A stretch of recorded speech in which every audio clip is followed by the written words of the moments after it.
Hello every one, நான் உங்கள் ஜெய்சன் சாமி பேசுகிறேன். இந்த வீடியோவில் மறுபடியும் உங்களை சந்திப்பதில் மற்றற்ற மகிழ்ச்சி. இன்றைக்கி இந்த வீடியோவில் நம்ம பார்க்க போகிறது, நேற்று மாலை ஒரு 6:30 மணி அளவில் நம்முடைய தலைநகரான டெல்லியில் ஒரு பயங்கரமான குண்டுவெடிப்பு நிகழ்ந்திருக்கிறது. இந்த குண்டுவெடிப்பில் 15 பேர் பாதிக்கப்பட்டிருப்பதாக தகவல்கள் வெளியாகி இருக்கிறது. இதில் 8 பேர் பலியாகி இருக்கிறார்கள், உடல் சிதறி பலியாகி இருக்கிறார்கள். 3 பேர் கடுமையான காயங்களுக்கு உட்பட்டிருக்கிறார்கள் அப்படின்னு முதல் தகவல் அறிக்கையில் தெரிவிக்கப்பட்டிருக்கிறது. நம்முடைய நாட்டின் தலைநகரிலேயே இப்படிப்பட்டதான ஒரு நிகழ்வு நடந்திருப்பது நம்முடைய நாட்டின் பாதுகாப்பை கேள்விக்குரியதாக்கி இருக்கிறது. ஸோ மக்களிடத்திலே இந்த நிகழ்வானது ஒரு அச்ச உணர்வை ஏற்படுத்தி இருக்கிறது என்பது குறிப்பிடத்தக்கது. இந்த நிகழ்வானது டெல்லியில் செங்கோட்டை அருகே இருக்கிறதான மெட்ரோ ரயில் நிலையத்தின் கேட் 1 அதற்கு பக்கத்திலே நிகழ்ந்திருக்கிறது. முதல் தகவல் அறிக்கையின்படி இந்த இடத்துல ஒரு 6:30 மணி அளவில் சில கடைகளும் வாகனங்களும் தீப்பிடித்து எரிந்ததாக ஒரு செய்தி வெளியானது. தீயணைப்பு ஒரு 20க்கும் மேற்பட்டதான தீயணைப்பு வாகனங்கள் வந்து அந்த நிகழ்வை கண்ட்ரோலில் எடுத்தது. அவங்க உடனடியாக செயல்பட்டு அந்த தீயை அணைத்திருக்கிறார்கள். ஸோ இந்த நிகழ்விற்கு பின்னால் ஏதேனும் தீவிரவாத அமைப்புக்கு தொடர்பு இருக்கிறதா என்றும், அதே மாதிரி இதில் ஏதாவது பயங்கரவாத சதித்திட்டம் இருக்கிறதானும் டெல்லி காவல்துறையினர் விசாரித்து வருகிறார்கள். அதே மாதிரி வெடிகுண்டு நிபுணர்களும் அந்த இடத்துல போய் ஆய்வு செய்ய தொடங்கி இருக்கிறார்கள், விசாரணைகளை முடுக்கிவிட்டிருக்கிறார்கள். காஷ்மீரில் ஒரு பயங்கரவாத அமைப்புக்கு ஆதரவாக சுவரொட்டிகள் ஒட்டப்பட்டதை அடுத்து அதனை பற்றியதான அந்த விசாரணையில் இன்று காலை அதற்கு தொடர்புடையதான ஒரு 350 கிலோ வெடிமருந்துகள், வெடிகுண்டுகள் ஹரியானாவில் பிடிபட்டிருக்கிறது. காவல்துறையினர் அதை பறிமுதல் செய்திருக்கிறார்கள். ஸோ அவங்க காலையில் இதை பறிமுதல் செய்திருக்கிறார்கள். சாயங்காலத்தில் ஈவினிங் ஒரு 6:30 to 7 o'clock இந்த வெடிகுண்டு சம்பவமானது டெல்லியில் நடந்தேறி இருக்கிறது. ஸோ இதற்கும் அதற்கும் தொடர்பு ஏதும் இருக்கிறதா என்ற ஒரு கோணத்திலும் காவல்துறையினர் விசாரணையை தொடங்கியிருக்கிறார்கள். அதே மாதிரி இன்னைக்கு பீகாரில் phase 2 எலெக்ஷன் ஆனது நடக்க இருக்கிறது. இதை முன்னிட்டும் டெல்லி முழுவதும் பாதுகாப்பு அதிகரிக்கப்பட்டிருக்கிறது. ஸோ இந்த phase 2 எலெக்ஷன் பீகாரில் நடக்கிறதா, இந்த எலெக்ஷனை சீர்குலைக்கும் விதமாக ஏதேனும் தாக்குதல்கள் இப்படி நடத்தப்பட்டிருக்கிறதா? அது மட்டும் இல்லை, டெல்லி சாந்தினி சவுக் இந்த இடத்திற்கு அருகே தான் இந்த குண்டு வெடிப்பானது நிகழ்ந்திருக்கிறது.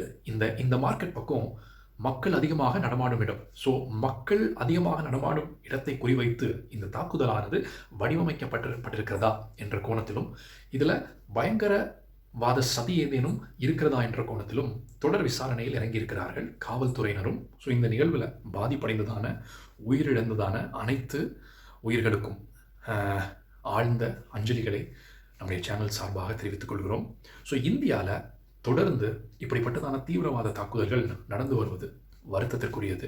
ஸோ நீங்கள் இந்த வருஷம் பார்த்தீங்கன்னா, இப்போ ரீசெண்டாக கடந்த ஏப்ரல் மாதம் காஷ்மீரில் பெஹல்காம் என்கிறதான ஒரு இடத்துல அங்கு சுற்றி பார்க்க வந்ததான சுற்றுலா பயணிகளை குறிவைத்து பாகிஸ்தான் தீவிரவாதிகள் 3 பேர் சுட்டிருக்கிறார்கள். பொதுமக்களை குறிவைத்து அவர்கள் துப்பாக்கி தாக்குதல் நடத்தியதில் 26 சுற்றுலா பயணிகள் கொல்லப்பட்டார்கள். ஸோ இது இந்தியா முழுவதும், உலகம் முழுவதும் ஒரு அதிர்வலைகளை ஏற்படுத்தியது. பல உலக நாடுகள் இந்த செயலுக்கு கண்டனங்களை தெரிவித்தது. ஸோ இந்தியாவும் ஆப்ரேஷன் சிந்தூர் என்கிறதான ஒரு மிலிட்ரி ஆப்ரேஷனை பாகிஸ்தான் தீவிரவாத அமைப்புகளுக்கும் தீவிரவாத டெரரிஸ்ட் கேம்ப்ஸ்க்கு எதிராகவும் ஒரு மிலிட்ரி ஆப்ரேஷன் தொடங்கியது.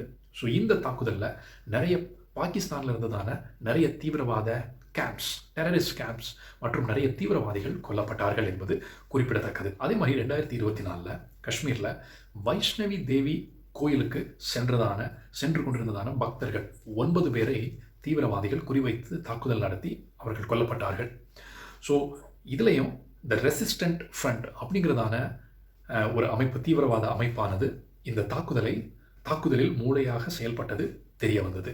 ஸோ இப்படி பல கட்டத்திலும் இந்தியாவில் தீவிரவாத தாக்குதல்கள் அதிகரித்து கொண்டே போகின்றன.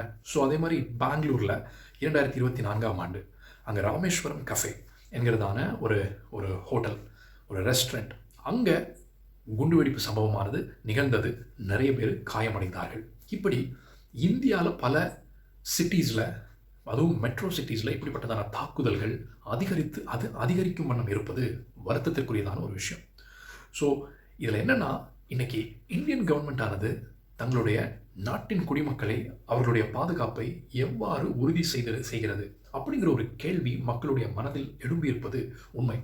ஏன்னா இன்னைக்கு நம்முடைய உள்துறை அமைச்சகமானது பல கட்டத்தில் இந்தியாவில் ஆளுகிறதான பல மாநிலங்களில் இருக்கிறதான கட்சிகள், பிஜேபி கவர்மெண்ட், பிஜேபியை சேராத கட்சிகள், ஆட்சி செய்கின்ற கட்சி, ஃபார் எக்ஸாம்பிள் தமிழ்நாடு.